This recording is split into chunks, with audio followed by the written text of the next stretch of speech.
మీ ఎలాంటి వ్యాపార ప్రకటనలకైనా వెంటనే మా ఛానల్ సంప్రదించండి. ప్రస్తుతం మనతో పాటు ప్రముఖ ఆధ్యాత్మికవేత్త, మంత్రతంత్ర జ్యోతిష్యులు, ఐకాన్ ఆస్ట్రాలజర్ గట్టుపల్లి సురేష్ బాబు గారు ఉన్నారు. గురుగారితో మాట్లాడేద్దాం. నమస్కారం గురుగారు. జై శ్రీమన్నారాయణ. గురుగారు, మనకి 2026 మార్చి నెలలో మొదటి చంద్రగ్రహణం రాబోతుంది. మరి దీని ప్రత్యేకతలు ఏంటి? దీని ఇంపాక్ట్ అనేది తీవ్రంగా ఉంటుందా లేదా పాక్షికంగా ఉంటుందా? ఏ రాసుల వాళ్ళు ఈ గ్రహణాన్ని చూడొచ్చు, ఎవరు చూడకూడదు? అదేవిధంగా మరి చాలా వరకు ఈ చెడు క్రియలు జరిగిన వాళ్ళు, నరఘోష నరదిష్టి ఉన్న వాళ్ళు కావచ్చు, అష్టదిగ్బంధనం అయిపోయిన వాళ్ళు ప్రత్యేకంగా ఈరోజు కొన్ని విశేషమైన పరిహారాలు చేసుకోవడం ద్వారా మళ్ళీ వాళ్ళు కంబ్యాక్ ఇవ్వచ్చు అంటారా జీవితంలో? ఓవరాల్గా ఈ గ్రహణం తాలూకా ఇంపాక్ట్ కావచ్చు, మొత్తం అనేక విశేషాలు తెలియచేయండి. ఇక్కడ మనం చూసుకున్నట్టయితే కనుక గ్రహణాలు అనేవి ప్రతి సంవత్సరం కూడా సాధారణంగా వచ్చేటువంటివే ఉంటాయి. కాకపోతే వచ్చేటువంటి గ్రహణం ఏ స్థానంలో వస్తుంది, ఏ నక్షత్రంలో వస్తుంది, దాని యొక్క పరిశీలన చేసుకొని దాని యొక్క మూలాలు పరిశీలించేసి దాని యొక్క ఇన్ఫ్యాక్ట్ అంటే దాని యొక్క చెడు తత్వం ఏ రాశి వారిపైన, ఏ నక్షత్ర వారిపైన ఉన్నది అనేవి మనం చూసుకుంటే దానికి తగ్గట్టుగా పరిహారాలు అయితే మనం చేసుకునే దానికైతే అవగాహన ఉంటుంది. ఆ పరిహారాలు చేసుకున్నట్టయితే మనకి జీవితంలో ఏది అష్టదిబ్బందనకు అవ్వకుండా మనం చేసేటువంటి కార్యక్రమాలు ముందుకెళ్ళేదానికైతే కొంతమేర సూచిస్తూ ఉంటుంది. ఎందుకంటే మనకి కనిపించేటువంటి ఒక దేవుళ్ళు ఉంటే కనుక సూర్యచంద్రులే. ఆ సూర్యచంద్రులే కనుక మనం లేకపోతే ప్రపంచం లేదు. కాబట్టి సూర్యచంద్రులు కానీ మనకి చాలా ముఖ్యమైనటువంటి గ్రహాలు. కాబట్టి వాటికి గ్రహణం ఏర్పడింది అంటే కనుక ఖచ్చితంగా మన మీద ఆ ఇంపాక్ట్ అనేది కనిపిస్తుంది. కాబట్టి దాని తగ్గటువంటి మూలాలు మనం చూసుకోవాలి. మీరు గమనించినట్టయితే ప్రతి గ్రహానికి కూడా గ్రహణం ఉంటుంది. కాకపోతే మనకి కనిపించేటువంటి సూర్యచంద్రులు కాబట్టి ఆ రెండే మనం పరిగణలో తీసుకుంటూ ఉంటాం. ఇప్పుడు మనకి మోఢ్యమి అంటారు. మోఢ్యమి అంటే కూడా ఒక గ్రహణంతో సమానమే. మీకు ఐడియా ఉందంటే కనుక ఇప్పుడు రాహు గ్రహం అయితే ఉంటుంది, రాహు కూడా గ్రహం ఉంటుంది, రాహు కూడా గ్రహణం అనేది ఉంటుంది. ఏదైతే మనకి కేతు కావచ్చు, రాహు కావచ్చు, వీరిద్దరితో కూడినటువంటి గ్రహణాలు ఏర్పడతాయో వారికి కూడా గ్రహణం ఉంటుందన్నమాట ఒక్కొక్క సమయంలో. కాకపోతే కొన్ని సంవత్సరాలకు ఒకసారి మాత్రమే ఉంటుంది అవి. ఇకపోతే మనకి చంద్రగ్రహణం ఇక 2026 సంవత్సరం మార్చి 3వ తారీఖున ఏర్పడేటువంటి అతిపెద్ద చంద్రగ్రహణం, సంపూర్ణ చంద్రగ్రహణం అంటారు దీన్ని. ఇది మఖానక్షత్రంలో ఏర్పడేటువంటి చంద్రగ్రహణం. మహానక్షత్రం అంటే కనుక సింహరాశిలో ఉంటుంది. ఈ సింహరాశి మఖానక్షత్రంలో ఏర్పడేటువంటి సంపూర్ణ చంద్రగ్రహణం మార్చి 3వ తారీఖు 2026 సంవత్సరంలో ఆరంభమవుతుంది. ఇది గ్రహణ సమయాలు ముందు ముఖ్యమైనట్టుగా గ్రహణ స్థూల సమయం చూసినట్టే కనుక సాయంత్రం 6 గంటలు, సాయంత్రము ఇది మనకి 6 గంటల సమయం నుంచి అంటే 4 గంటల నుంచే గ్రహణ స్థూలం అనేది మొదలవుతుంది. ఇక సంపూర్ణ గ్రహణం వచ్చేసి 10 గంటల 52 నిమిషాలకి ఆరంభం అవుతుంది. ఇది సంపూర్ణ గ్రహణం అయితే 10 గంటల 52 నిమిషాలకి ప్రారంభమవుతుంది అర్ధరాత్రి. ఇక ఈ గ్రహణం మొత్తం కూడా పూర్తి అయ్యేంత వరకు కూడా 2 గంటలు అంటే బ్రాహ్మీ ముహూర్తం 2 గంటలు, తెల్లవారితే మనకి 4వ తారీఖు వస్తుంది. తెల్లవారితే మనకి 4వ తారీఖు వస్తుంది కాబట్టి ఇది అర్ధరాత్రి కింద వస్తుంది. కాబట్టి 2 గంటల వరకు కూడా 2 గంటల 32 నిమిషాల వరకు కూడా ఈ గ్రహణ సమయం అనేది ఉంటుంది. ఇక గ్రహణ శూలం విడుపు సమయం అంటారు. ఈ గ్రహణ విడుపు టైంకి మనకి శూలానికి వదిలేటప్పటికి ఇంకా 1.5 గంట ముందుకు ఉండాలి. అంటే దగ్గర 3:30 అంటే ఏకుంజామున 4వ తారీఖు ఏకుంజామున వరకు కూడా ఈ గ్రహణ శూలం అనేది ఉంటుంది. అంటే ఇప్పుడు స్నానం ఆచరించాల్సినటువంటి సమయం ఏంటంటే కనుక సాయం సంధ్య వేళ 4 గంటల నుంచి 6 గంటల లోపు స్నానం ఆచరించి గ్రహణాన్ని మనము పట్టుకోవాలి. ఆ తర్వాత విడుపు వచ్చేసి 4వ తారీఖున ఏకునుజామున 4 గంటల తర్వాత స్నానం ఆచరించి ఇల్లంతా శుద్ధి చేసుకొని దేవుని మందిరం అంతా శుద్ధి చేసుకొని దీపారాధన చేసిన అనంతరము మనకి గ్రహణ స్థూలం అనేది వదిలివేస్తుంది. దీని మధ్యస్థల సమయం వచ్చేసి టోటల్గా మనం గమనించినట్టయితే రేత్రి 10 గంటల 52 నిమిషాల నుంచి రేత్రి అర్ధరాత్రి 2 గంటల 32 నిమిషాల వరకు గ్రహణం పూర్తిగా సంపూర్ణంగా ఉంటుంది. ఈ సమయాల్లో కనుక ఆడవారు బయటికి రాకపోవడం, చంటి పిల్లలు 5 సంవత్సరాలు ఉన్న వారు బయటికి రాకపోవడం, ఆకాశం వైపు చూడకపోవడం ఒకటైతే, రెండోది ప్రెగ్నెన్సీ స్త్రీలు, ఒకరోజు గర్భం దాల్చినటువంటి స్త్రీలు కూడా, గర్భం దాల్చి డెలివరీ అయినటువంటి స్త్రీలు కూడా బయటికి రాకపోవడం మంచిది. ఇంకా పెద్దవారు కానీ పిల్లలు కానీ ఎవరైనా నడి వయసు ఉన్నవారు ఆరోగ్యం సహకరించకపోతే టాబ్లెట్స్ వేసుకోవడానికి తినాల్సి వస్తుంది. కాబట్టి వారికి ఎలాంటి గ్రహణం సంబంధించినటువంటి శూలం అయితే ఉండదు. కాబట్టి ఇంకా కూడా వస్తువులు ఏమైనా వండినటువంటి వస్తువులు ఉంటే కనుక గరిక అని ఉంటుంది.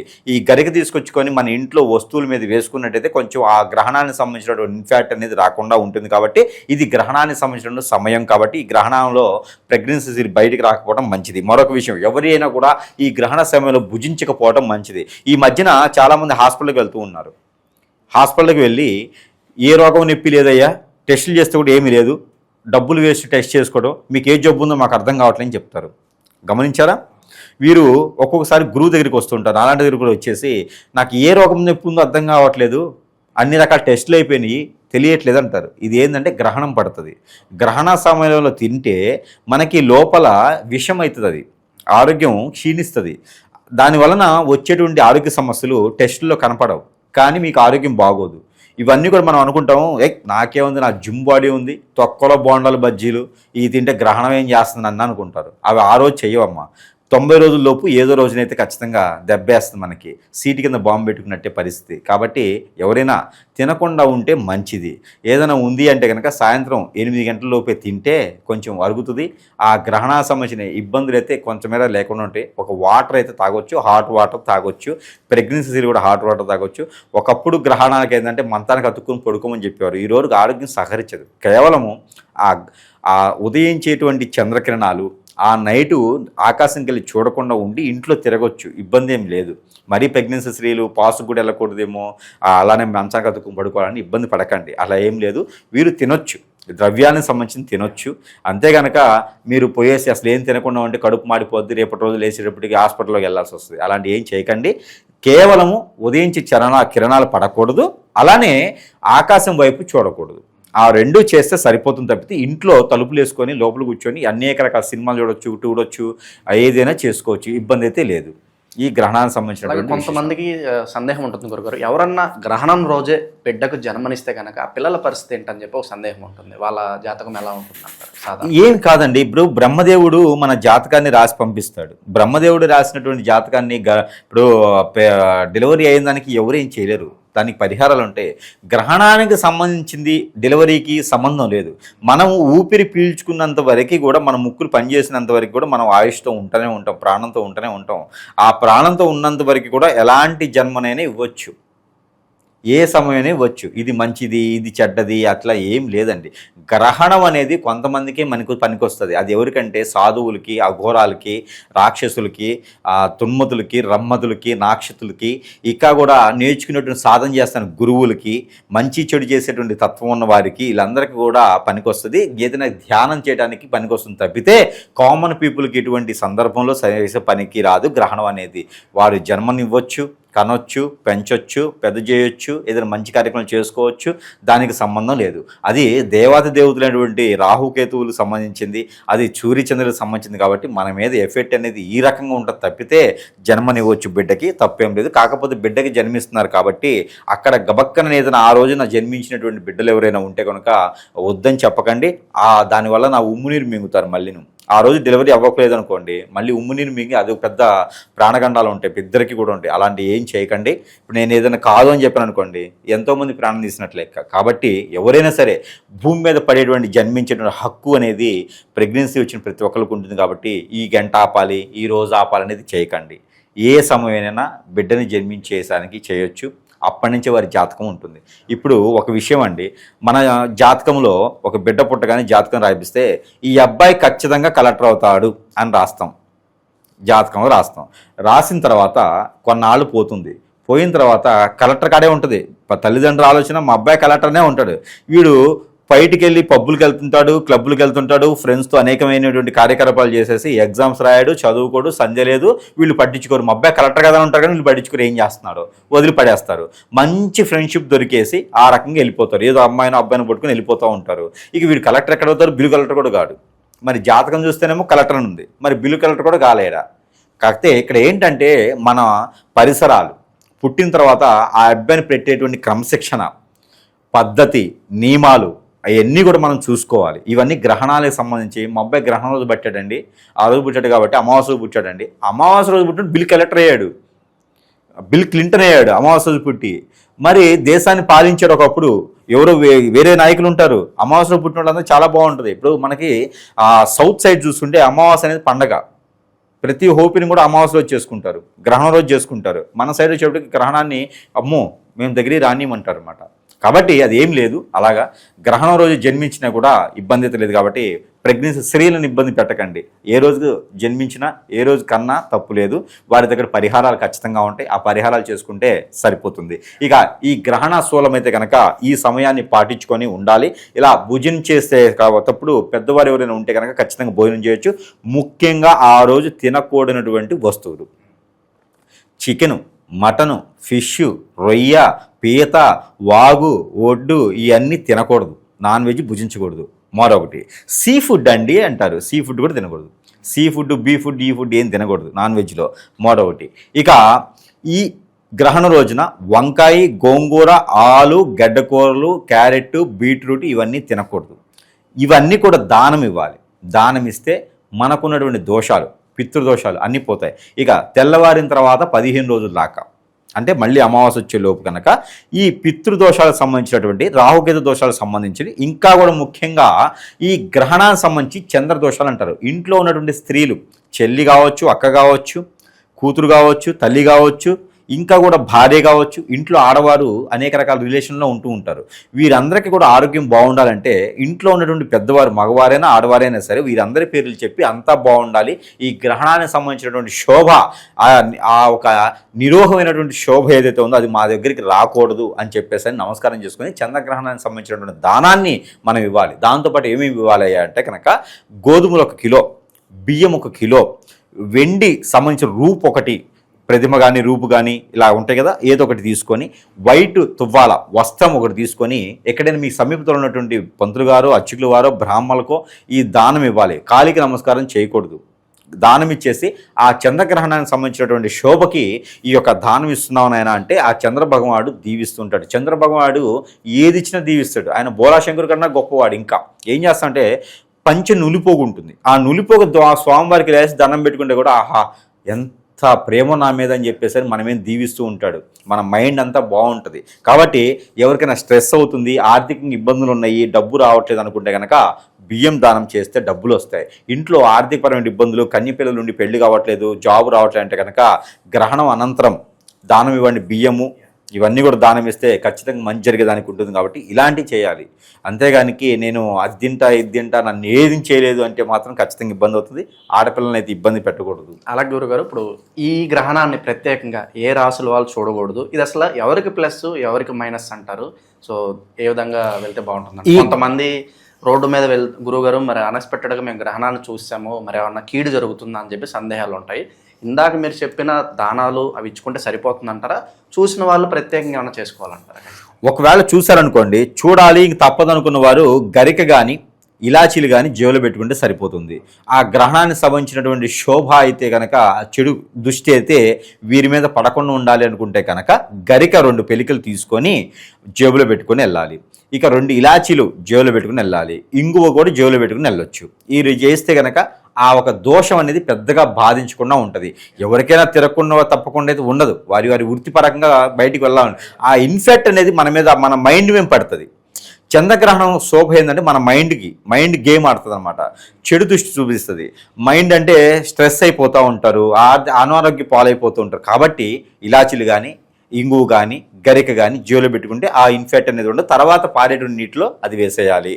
అప్పుడు వారికి ఇబ్బంది లేకుండా ఉంటుంది. స్నానం అయితే ఖచ్చితంగా గ్రహణ అనంతరం ప్రతి ఒక్కరు కూడా స్నానం ఆచరించుకోవాలి. ఏదో ఒక ఆలయానికి వెళ్ళి దీపారాయణ చేసుకోవాలి. ఇంట్లో చేయలేని పరిస్థితి లేని వారు ఆలయానికి వెళ్ళి దీపారాయణ చేసుకోవాలి. ఇలా చేస్తే కనుక పనికి వస్తుంది. ఇంకా బియ్యం కూడా మేము దానం చేయలేమంటే పాల తాలికలు కానీ, చక్కెర పొంగలు కానీ వినాయక స్వామి వారికి పెట్టుకుంటే కనుక సరిపోతుంది. గ్రహణానికి సంబంధించినటువంటి శోభ, ఆ యొక్క ఇబ్బంది అయితే ఖచ్చితంగా తొలగిపోతుంది. వినాయక స్వామి వారు దీనికి అధిపతిగా ఉంటున్నాడు.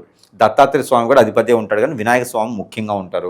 ఇక ఏ రాశి వారికి బాగోదు అన్నారు. ఇక సింహరాశిలో గ్రహణం ఏర్పడుతుంది కాబట్టి సింహరాశి వారికి ఇన్ఫ్యాక్ట్ ఎక్కువగా ఇబ్బంది కలిగించేటువంటిది అయితే కనిపిస్తుంది. ఇక 12వ రాశి అయినటువంటిది ఉంది కాబట్టి కన్యా రాశి వారికి కొంచెం ఇబ్బంది ఉంటుంది. కన్యా రాశి, సింహరాశి వారికి ఖచ్చితంగా ఇబ్బంది ఉంటుంది. ఇక మకర రాశి వారికి కొంత ఇబ్బంది ఉంటుంది. కుంభరాశి వారికి ఇబ్బంది ఉంటుంది. ఇక చూసుకుంటే కదా మేషరాశి వారికి ఒక్క మేర ఇబ్బంది అయితే కనిపిస్తుంది. ఈ ఇబ్బందులన్నీ కూడా 3 మాసాల లోపు ఎప్పుడైనా జరగవచ్చు. ఈ దానం అనేది 15 రోజుల లోపు ఇస్తే కనుక ఆ ఇబ్బందులు అనేది జరగకుండా ఉంటుంది. మేజర్ ఇబ్బందులు అంటే ఏ విభాగాల్లో ఉండొచ్చు? ఆర్థికంగా ఇబ్బంది, మైండ్ పరంగా గేము, ఏదైతే ముందుకెళ్దాం అనుకుంటే మతిమూర్పు వచ్చేస్తుంది, మర్చిపోతుంటారు, బద్ధకం ఏర్పడుతుంది, మోషన్ ప్రాబ్లం ఉంటుంది, ఇక బ్లడ్కి రిలేటెడ్ సమస్యలు వస్తాయి, స్కిన్ ప్రాబ్లమ్స్ వస్తాయి, మేజర్గా బ్రెయిన్ ప్రాబ్లమ్స్ వస్తుంది.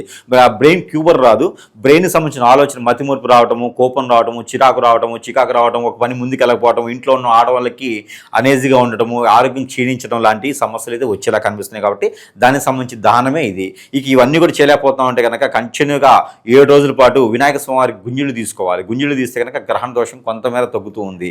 కాబట్టి ఇవన్నీ చేసుకుంటే ఏదో ఒకటి చేసుకుంటే కూడా పనికొస్తుంది. ఇక ఈ గ్రహణ శోభకి బాగా పనికొచ్చేటువంటిది ఏ రాశి వారికి ఉంది అనుకుంటే కనుక ధనుస్సు రాశి వారికి అయితే మిశ్రమంగా పనికొస్తుంది. ఇక ఈ మిథున రాశి వారికి బాగా పనికొస్తుంది. మిథున రాశి వారికి బాగా కలిసి వస్తుంది. అన్నదమ్ముల మధ్య విడిపోయినా, ఆ కోట్లాట్లు ఉన్న, ఆస్తి తగాదులు ఉన్నా కూడా వారికి బాగా కలిసి వస్తుంది మిథున రాశి వారికి. ఇక వృషభ రాశి వారికి కూడా ఒక మేర కలిసి వస్తుంది. ఇక మిశ్రమంగా కలిసి వచ్చే రాశి ఒకటి ఉందంటే కనుక అది తులారాశి. తులారాశి వారికి పర్వాలేదు అనుకోవచ్చు. ఈ రాశుల వారికి మాత్రమే కొంచెం బెటర్గా ఉంది, ఆ రాశుల వారికి కొంచెం బాగాలేదు. ఇవి అందరూ కూడా దానం చేసుకోవచ్చు, ఇబ్బంది లేదు. అలా గురుగారు, ఇప్పుడు చంద్రుడు మనస్కారకుడు అంటూ ఉంటారు కదా, మరి ఈ గ్రహణ సమయంలో ప్రేమలో ఉన్నవాళ్ళు, రిలేషన్షిప్లో ఉన్నవాళ్ళు కావచ్చు, అలాగే భార్య భర్తలు కావచ్చు, వాళ్ళ మీద ఎటువంటి ఇంపాక్ట్ చూపిస్తుంది అంటారు? వాళ్ళు ప్రత్యేకంగా ఎలాంటి జాగ్రత్తలు తీసుకోవాలి? భార్యాభర్తల మీద ఇప్పుడు మనం అనుకున్నటువంటి రాసులు ఏవైతే ఉన్నాయో, సింహరాశి కావచ్చు, లేకపోతే మనకి కుంభరాశి కావచ్చు, ఈ రాసుల వారు ఎవరైతే ఉన్నారో, కర్కాటక రాశి కావచ్చు, ఈ రాసుల వారు ఎవరైతే ఉన్నారో వీరు ఒక రకంగా కన్యారాశి వారు ఒకరు. వీరికి ఏంటంటే భార్యాభర్తల మధ్యన ఎడబాటు భారం రావచ్చు, మాట మంచి పదవచ్చు, ఏదైనా లవ్ ఉన్నా కూడా అది కొంచెం ఇబ్బంది కలిగించే విధంగా అవ్వచ్చు. వీరు ఏంటంటే బిజీ లైఫ్, టైం ఇవ్వలేనటువంటి లైఫ్కి వెళ్ళిపోతారు, ఆటోమేటిక్గా కష్టపడుతుంటారు. వాళ్ళకి టైము, ఫోన్ మాట్లాడడం కూడా అవ్వకపోతే ఖచ్చితంగా వారికి ఇద్దరి మధ్యన ఎడబాటు అయితే వస్తూ ఉంటుంది.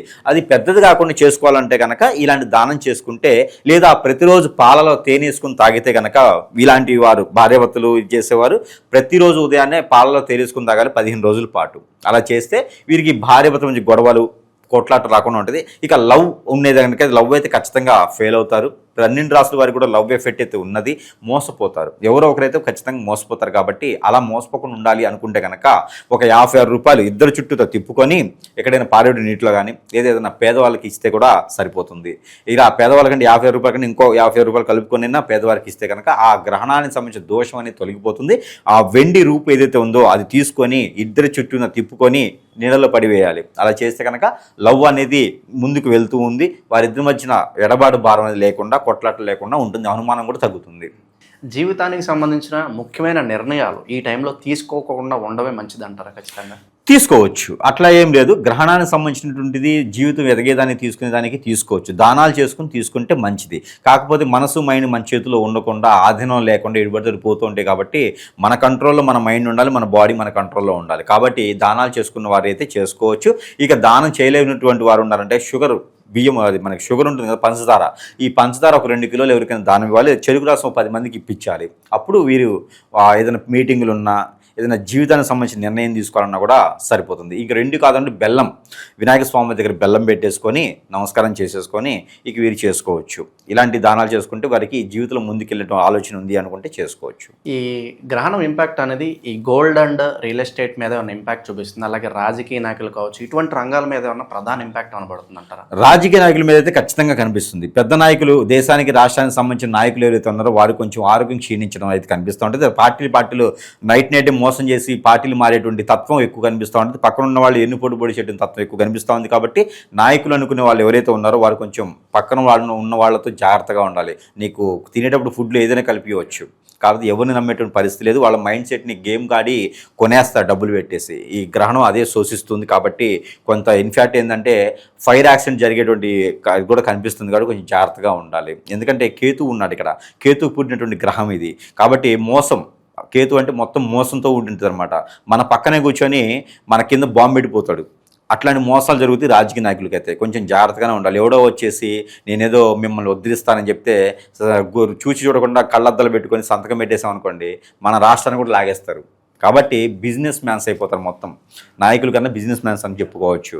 కాబట్టి ఆ నాయకులకి అయితే కొంచెం ఇబ్బందిగానే ఉంది. దాని దగ్గర గ్రహ దోషాలు కొన్ని ఉన్నాయి. ఆ దోషాలకు సంబంధించిన పరిహారాలు అయితే ఖచ్చితంగా వారు కూడా చేయాలి. రాష్ట్రానికి సంబంధించిన వాళ్ళు కాదండి, దేశానికి సంబంధించిన నాయకులు కూడా ఈ గ్రహణ శోభకి అయితే మాత్రం ఖచ్చితంగా బలయ్యేదానికి అయితే కనబడుతుంది.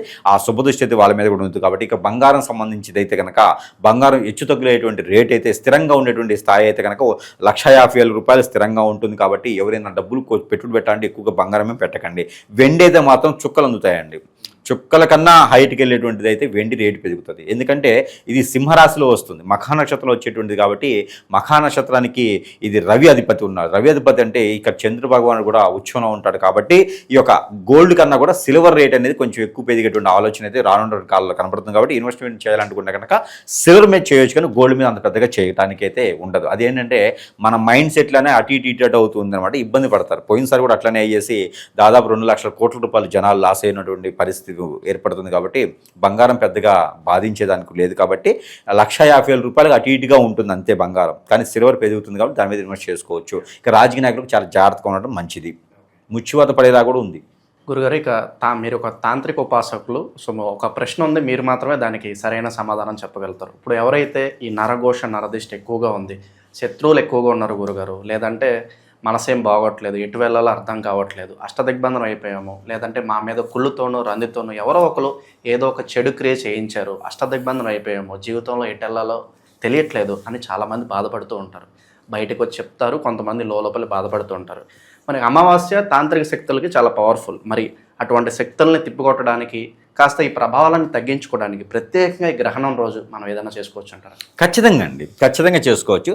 ఎవరికైతే జాతకములో ఏ గ్రహం అయితే గనక వారికి ఎక్కువగా శోధించట్లేదో, బాధించట్లేదో, ఇబ్బంది పెడుతుందో దానికి సంబంధించినటువంటి ధ్యానం అయితే మాత్రం ఖచ్చితంగా చేసుకోవచ్చు.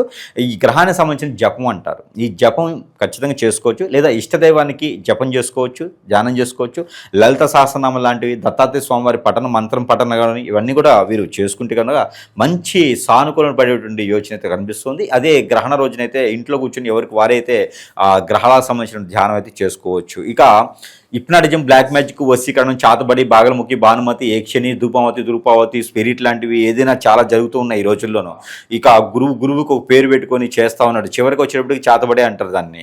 ఏముందంటే ఎదుటి వారి మీద చెడు వ్యసనంతో చేయించేదనమాట. అది గురువుకి సంబంధం ఉంది. ఎవడో వస్తాడు, వాడు ఎదగకూడదని చెప్పేసి డబ్బులు ఇస్తాడు, డబ్బులు ఇస్తే వీడు చేయిస్తూ ఉంటారు అనమాట. ఇప్పటికే ఆల్రెడీ గ్రహణానికి సంబంధించినటువంటి అన్ని స్టార్ట్ అయినాయి. మా దగ్గర అయితే ఆల్రెడీ 3వ తారీఖు ఇప్పుడే మొదలైనవి. మాకు క్లయింట్స్ రావడం కానీ, మనం తీసుకొచ్చే సామాన్లు తీసుకొచ్చుకొని రెడీ చేసుకోవడం కానీ. ఎందుకంటే ఆ రోజు చాలా రకాలైనటువంటి చేసేది ఉంటుంది అనమాట. విరుగుడు చిరుగుడు కాదు. ఇక దానికి చేసేవాళ్ళు దానికి ఉంటారు.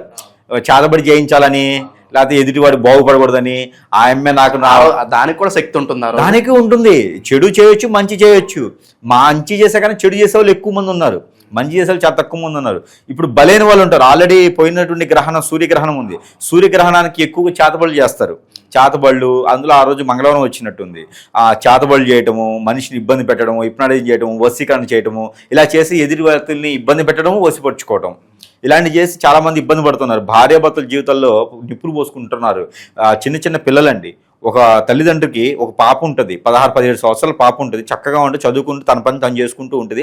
ఎవడో దరిద్రుడు కన్ను పడుతుంది. ఆ అమ్మాయి నాకు కావాలని చెప్పేసి అని ఏదో ఒక పనికిమాలిన గురువు దగ్గరికి వెళ్ళేసి ఏదో రకమైన పూజలు చేయిస్తూ ఉంటారు. పూజలు చేయించి ఆ అమ్మాయిని వశపరుచుకొని తీసుకెళ్ళిపోతూ ఉంటారు. తీసుకెళ్ళి ఏమైనా కాపాడతాడా అంటే కాపాడుకొని వాడి పని అయిపోయిన తర్వాత రోడ్డు మీద పడేస్తారు. వీళ్ళేమో ఇంకా వాడే కావాలని ఇబ్బంది పడుతూ ఉంటారు. ఇక తల్లిదండ్రులు బాధ, వాళ్ళది ఒక రకమైనటువంటి శోభ, అది బాధ కూడా కదా, శోభ.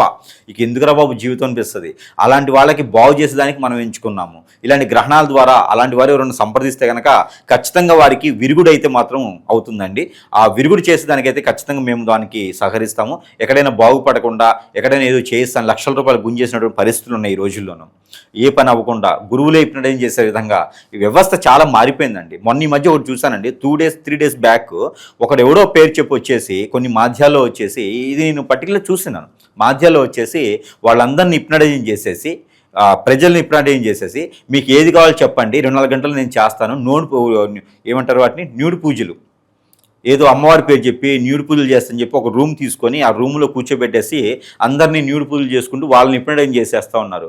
12 మంది నుంచి 25 మంది అమ్మాయిలు, ఆడపిల్లలు, ఆంటీలు అందరూ ఎక్కువ ఏజ్ ఉన్న వాళ్ళు, పెళ్ళైన వాళ్ళు, పెళ్లి కాని వాళ్ళు అందరూ కూడా అక్కడ పూజలు చేసుకుంటే వాళ్ళ సంసారం బాగుండాలి, జీవితం బాగుండాలి, భర్త బాగుండాలి, మాకు పెళ్ళి అవ్వాలి, మా సంసారం అంతా బాగుండాలని పూజలు చేస్తారు. వాళ్ళ తప్పు కాదండి. ఇక్కడ వీళ్ళు వాళ్ళని ఇంప్లిమెంట్ చేసి తర్వాత రోజున వాళ్ళని బ్లాక్మెయిల్ చేసి తర్వాత రోజున వాళ్ళనే ఇబ్బంది పెట్టేటువంటి పరిస్థితికి ఈరోజు ఏర్పడ్డాం మనం. రేపటి రోజున వాళ్ళు బతిలాటానికి లేదు, భంగపట్టడానికి లేదు. కానీ గురువులను కూడా ఈరోజు నమ్మేటువంటి పరిస్థితి లేదండి. ప్రజలకి ఈ సందర్భంగా ఒకటే చెప్తున్నా, ఏ గ్రహం అన్నా రానియండి, ఏ గ్రహణం అన్నా రానియండి, మనుషులకి ఇబ్బంది పెట్టే గ్రహాలు ఉండవు.